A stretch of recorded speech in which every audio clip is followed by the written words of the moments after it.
Bienvenidos familia a otro episodio de Hablando con Papá, junto a mi persona y mi padre espiritual y mi padre en la carne, Carlos Jiménez. Papá, gracias por estar con nosotros hoy. No, gracias a ti y para mí es un gozo poder compartir en este setting, en esta forma. Sí, hemos estado gozándonos mucho grabando estos episodios, estas charlas. Han sido así, en este setting, en este contexto y muy calmado en la mesa, que tiene mucho significado de relación, de pacto, de afirmación. Y queremos continuar en el día de hoy hablando de un tópico que yo creo que es muy importante para la familia de la fe, que es cómo construir en familia en el ministerio o como un ministro. Y esto creo que se aplica a ti porque yo soy testigo de muchos pastores, hijos de pastores, que no caminan juntamente en el ministerio. Hay muchos pastores y líderes, y a veces no es por su culpa, right? Que sus hijos no están en el ministerio. Y hay otros que andan en el ministerio, pero no andan juntos. Están desconectados. Y bueno, yo sé que hay muchas personas que cada vez que te hablan a ti y vienen a nuestra iglesia, siempre ven que todos siempre estamos ministrando juntos. Y es una bendición que a veces uno no está consciente que es una bendición hasta que uno sale y ve que a veces hay esas disfunciones, dysfunctionality en las iglesias y en las familias pastorales y de ministros. Entonces, en el día de hoy, no sé si tienes algunos conceptos de lo que tú has hecho como ministro para construir a tu familia de tal forma que ministren y adoran a Dios. Yo creo que todo comenzó en mi vida cuando yo crecí solo, sin padre. Y Dios me llama al ministerio. Y uno de mis temores más grandes era, wow, ¿podré yo mantener un matrimonio? Porque yo veía la disfunción que había en mi familia, en mis generaciones, mis abuelos, mis tatarabuelos, mi papá. Yo venía de muchas lagunas con relación a cómo mantener las generaciones juntas. Entonces yo vengo a Cristo, me convierto, y creo que lo que cambió mi vida fue un pasaje de las Escrituras, que lo voy a leer ahora porque de ahí parte toda la pregunta de lo que me quieres decir. Y está en el libro de Génesis, en el capítulo 18, verso 17. Es una historia muy conocida, pero ahí comienza la historia mía. Dice, y Jehová dijo, o sea, Dios mismo dijo, se dijo a sí mismo, encubriré yo a Abraham lo que voy a hacer. Y eso me llamó la atención porque dice la palabra de Dios que Dios no le encumbre o no esconde nada a aquellos que son sus profetas. Pero Abraham nunca en la Biblia aparece como profeta. Pero Dios toma la decisión de no encubrirle nada. Y eso a mí, ahí fue que me llamó la atención. Entonces él dice, ¿por qué no le encubrió? Wow. Dice, y Jehová dijo, ¿encubriré yo a Abraham lo que voy a hacer? Habiendo de ser Abraham una nación grande y fuerte, y habiendo de ser benditas en él todas las naciones de la tierra, o todas las familias de la tierra. Y ahí entra el otro concepto. Porque Dios, en Abraham hubo un nuevo inicio en la creación. Él creó a Adán, Adán pecó, el hombre comenzó a andar de mal en peor hasta que llegó el diluvio. Hay destrucción completa. Y con Abraham, siempre que Dios va a hacer algo en la tierra, lo comienza con una familia. Entonces, el concepto ahí comienza todo. Dios me muestra que cada vez que Él va a hacer algo significativo, que tendrá permanencia, que tendrá perpetuidad en el tiempo, que va a trascender y que no va a ser borrado de la tierra, siempre comienza con una familia. Y yo creo que eso fue una de las cosas que cautivó mi corazón, porque pude entender entonces que Dios, así, de esa manera, Él construye ministerio.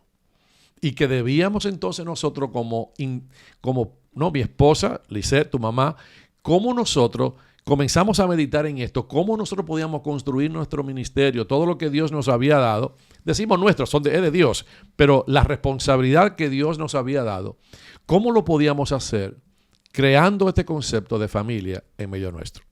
Ujú. Y entonces mira cómo dice acá. Porque ahí viene el tercer concepto. Porque yo sé de que Abraham mandará a sus hijos y a su casa después de sí que guarden el camino de Jehová, haciendo justicia y juicio, para que haga venir Jehová sobre Abraham lo que le ha hablado acerca de él.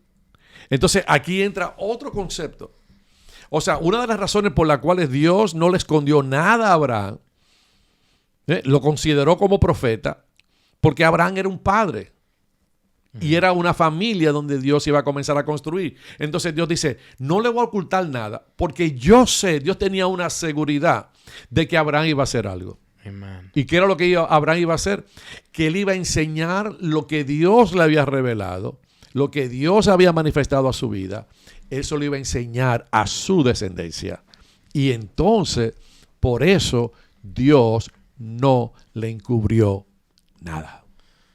Eso es tan poderoso porque, ¿sabes? Hay muchos que son ministros, son llamados por Dios y vienen de ese mismo trasfondo de donde tú vienes. Sin un familiar, no tienen referencia a cómo construir. Y es tan poderoso porque tú te identificas con Abraham y creo que muchos que vienen de ese trasfondo también se identifican con aquel hombre. No tenía padre, su padre ya había muerto en ese tiempo. No tenía a sus hermanos y Dios lo llama a salir de su tienda. Él lo llama a un lugar donde él no conoce, lo llama a un propósito que él no sabe cómo llegar a ella. También lo cambia de una forma, de su forma de pensar, su cultura, sus creencias. Y hasta esto se resume en el cambio de su nombre, de Abraham a Abraham. Uh-huh. Entonces hay muchos ministros que tienen que ir por ese cambio también. Si vengo de ese trasfondo donde no tengo referencia, el Señor nos llama por la fe a una jornada, a una senda. Él nos lleva en un camino para aprender lo que tú aprendiste. Y quisiera preguntarte cuáles son esas cosas prácticas que pusiste en tu familia para construir entonces de acuerdo al diseño de Dios. Porque lo que dices es muy importante y es verdad. Todo lo que Dios quiere hacer en la tierra, lo hizo con Abraham, lo hizo con David, lo hizo con Jesús. Él dice, yo haré casa y perpetuamente lo que ellos hicieron tiene relevancia en el día de hoy, tiene poder y efectividad en la tierra. Entonces, ¿cuáles eran esas cosas que tú ves que tú implementaste en tu familia? Bueno, una de ellas fue el concepto de que yo quería ser padre de algo. Uh-huh. Porque eso fue lo que hizo Abraham. Abraham fue el padre de la fe. Y entonces Dios me preguntó, ¿de qué tú quieres ser padre de? Y de ahí, de esa pregunta, ¿no?, que yo me hacía a mí mismo, de ahí comencé entonces yo a configurar mi mente y a cambiarla. De que lo primero que yo debía de hacer era que no podía construir a la vista de mi vida en la tierra, sino que yo tenía que construir de una manera que cuando yo no estuviera en la tierra, mis generaciones continuaran. Porque ahí entonces, en ese mismo pasaje, pude entonces entender que Dios es el Dios de las generaciones. Y por eso la palabra de Dios nos habla en Génesis tantas veces. ¿Qué dice? El Dios de Abraham, de Isaac y de Jacob. Uh-huh. Entonces, cuando tú comienzas a hacer eso, entonces tú abres paso a las generaciones. Y una de las cosas que nosotros hicimos intencionalmente, por ejemplo, y tu mamá fue muy clave en ese sentido, tengo que darle mucho a ella, que ella nunca vio los hijos como un estorbo para el ministerio y para nosotros obedecer y amar a Dios. Amen. Entonces, ¿qué hicimos? Que si nos invitaban a predicar, por ejemplo, había iglesias que nos invitaban a predicar, si ellos no nos podían acomodar a nosotros en una habitación para que todos nosotros, como los 6, éramos 6, pudiéramos estar juntos, entonces nosotros lo veíamos como una señal de que ese no era el lugar donde Dios nos estaba llamando para esa asignación. Wow. Entonces aprendimos que donde nos honraban y donde nos miraban a nosotros como familia completa, ese era el lugar donde nosotros queríamos ir a ministrar, porque entendíamos que ellos entendían que nuestros hijos no eran un estorbo, sino que eran parte del caminar del caminar y de la historia que Dios iba a hacer a través de nuestro ministerio y que nuestro peso espiritual y que nuestra palabra tenían peso porque nuestros hijos también estaban amando a Dios y siguiendo los pasos de sus padres. You guys are crazy. O sea, nosotros como hijos a veces no vemos eso. Correcto. No, o sea, hasta el día de hoy yo preguntándote eso, yo no sabía que ese era ese razonamiento o el pensamiento o el principio que los gobernaba a ustedes. Y eso tiene o sea, para mí hace tanto sentido oyéndote hablar a ti. O sea, Sí, porque tú lo estás viendo de la perspectiva. Sí, de hijo. O sea, ahora yo digo, chiquito. wow, es verdad. O sea, ustedes nunca Lo dejamos. nos dejaron en la casa. O sea, nunca eso pasó porque ustedes siempre nos veían a nosotros, como dice la palabra, que los hijos son herencia de Dios para nosotros. Entonces, eso es también muy poderoso para construir en familia. Cuando ustedes ven a los hijos, cuando ustedes nos vieron a nosotros, no como un estorbo o una maldición o impedimento para el ministerio, sino que nos vieron como herencia para dar continuidad a lo que el Señor ya estaba haciendo con ustedes. Y creo que hay muchos ministros que también eso se le hace difícil. Y lo hemos hablado tú y yo muchas veces porque sé ya tu pensamiento en lo que es la iglesia, la congregación, el ministerio. Y hemos visto a otros ministros que se les hace difícil pasar la antorcha, empoderar a los hijos, dejar que ellos crezcan. Y no quiero decir que es un espíritu de competencia contra sus hijos, pero ellos como que se agarran y no sueltan lo que está en sus manos por falta, no sé, de confianza en sus hijos, por la comodidad que ellos tienen en que son ellos que están remando y llevando el liderazgo. No sé si puedes alumbrar algo en ese sentido. Yo creo que yo he sido muy intencional en eso. Nunca voy a olvidar cuando tú tenías 12 años. Entonces, y voy a contar la historia porque yo creo que es importante, aunque tomamos el tiempo y hagamos otro episodio de esto.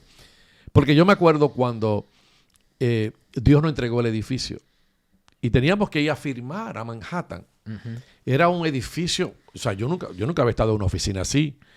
Era todo vidrio alrededor, era grandísimo y era un salón de conferencia y tú veías toda la ciudad de Manhattan. Y yo me acuerdo que el Señor me puso en mi corazón que aunque tú tenías 12 años en aquel tiempo, que tú fueras conmigo. Porque yo quería que tú miraras y experimentaras cómo la palabra de Dios se cumplió en nuestras vidas. De que Dios dijo que nosotros íbamos a comprar un edificio sin dinero. Y tú fuiste testigo de eso, de esa firma y cómo en ese mismo cierre de ese edificio nosotros salimos con un cheque de $10,000. O sea, compramos sin dinero y salimos con dinero. Y que el tú estar ahí, yo lo hice muy intencionalmente. Era para exponerte a la realidad de cómo Dios cumple su palabra. Yo creo que una de las cosas que nosotros tenemos que hacer como padre o como ministro es darles espacio a nuestros hijos para que ellos sean parte de lo que nosotros hacemos.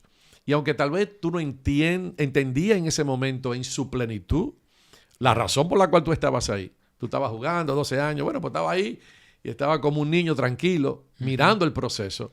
Pero que eso era lo que Dios estaba haciendo, plasmando fe, confianza y mirando la realidad de que lo que Dios había dicho se había cumplido. Porque entonces hemos aprendido, porque esa es la manera, es algo por gracia. Yo no puedo decir, ¿qué tú hiciste? No, lo que yo entendí era que yo no tenía ninguna referencia, pero que mis hijos Dios me iba a enseñar. No solamente a enseñarle con palabras, sino que ellos lo iban a agarrar en el aire, los conceptos, y lo iban a internalizar, y luego eso se iba a convertir ya no en el Dios de sus padres, sino en el Dios de ellos como yo lo veo ahora. Yeah. Y para mí, creo que ahí está la victoria. Yo creo que si ya Dios me lleva desde aquí de la tierra en este tiempo, no sé, si me tengo que ir de la tierra, mi tiempo y mi alegría está segura, porque yo sé que mis hijos aprendieron varias cosas. Aprendieron a agarrar los conceptos. Ya no son nuestras experiencias, sino las experiencias de todos. Y número 2, ustedes aprendieron a escuchar a Dios. Amen. Y eso es muy importante, porque cuando tú le enseñas a tus hijos a escuchar a Dios, that's it. Ya tú sabes que ellos pueden estar donde quiera y donde quiera Dios le va a hablar y ellos lo van a escuchar y van a hacer lo que Dios le diga. Número 3 es darles espacio en el ministerio para que ustedes puedan crecer, para que nunca se vean como un estorbo, como muchas personas lo miran, que están locos que los hijos crezcan para echarlos de la casa, sino ustedes han sido parte con nosotros y van a heredar lo que nosotros ya hemos hecho y caminado, porque tú no tienes que comenzar donde yo comencé. Sí. Tú tienes que comenzar donde yo terminé. Ajá. Y yo creo que ahí está la victoria. Amén, amén. Bueno, vamos a tener que hacer una pausa y continuar esto en otro episodio, pero quiero darle continuidad a esto porque lo que vamos a hablar en la próxima vez que hablemos de esto es, yo quiero hablar un poco de mi testimonio, hablando de lo que yo vi, aprendí de ustedes como padre y que al final tú también en un tiempo que yo veo que estás en un tiempo de legado, en un tiempo donde estás ya plasmando el legado de Dios aquí en la tierra, que tú también puedes dar una palabra hacia mí y hacia lo que nos están viendo, esos principios prácticos, algunos principios prácticos. Pero lo vamos a hablar la próxima vez que estamos juntamente aquí hablando con papá. Si están con nosotros, quédense conectados porque viene otro episodio más donde van a poder ser bendecidos y edificados en la palabra de Dios con papá.